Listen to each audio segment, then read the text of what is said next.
Mga kapuso, sa kaugnay pa rin pong balita, balik bansa na ang 11 overseas Filipino workers na lumikas mula sa West Bank at Lebanon. Kabilang po sila sa maraming mga sibilyang naapektuhan ng giyera sa pagitan ng Israel at Hamas, pati na rin ng Israel at Hezbollah. Narito ang unang balita ni Bam Alegre. Silang dalawa ang unang batch ng overseas Filipino workers na nakauwi sa Pilipinas mula sa West Bank territory ng Palestine. Simula nung sumiklab ang sigalot sa pagitan ng Israel at grupong Hamas. Pasado alas 9 kagabi nang dumating sila sa NAIA Terminal 1. May 23 pa OFW sa West Bank at 4 sa kanila ang humiling na rin ng repatriation. Dumating din kagabi ang 10 OFW na mula naman sa Lebanon na nag-transit muna sa Qatar. Isa sa kanila si Chara Jean Amor na 6 na buwan pa lang naghahanap buhay sa Lebanon bilang domestic worker. Bagamat hindi naman katulad ng sitwasyon sa Gaza ang nararanasan sa Lebanon, natakot rin daw sila. Patuloy rin kasi ang rocket exchange ng Israel at ang grupong Hezbollah na nasa southern Lebanon at sumusuporta sa Hamas. Nababahala na kami doon kasi nga giyera doon sa Lebanon, doon sa South Lebanon po. Kaya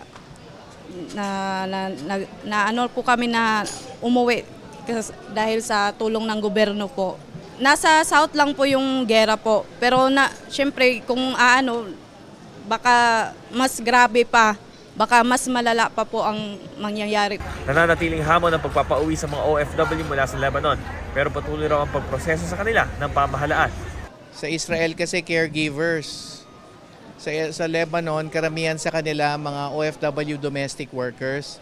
So mas kailangan pa talagang tutok at pagpaabot paalam, abiso, paalam sa mga Lebanese employers. A total of 20 from Lebanon, and at the moment we're processing mga 80 na nasa immigration authorities ng Lebanon, but the total number of requests there would be around 220 remaining.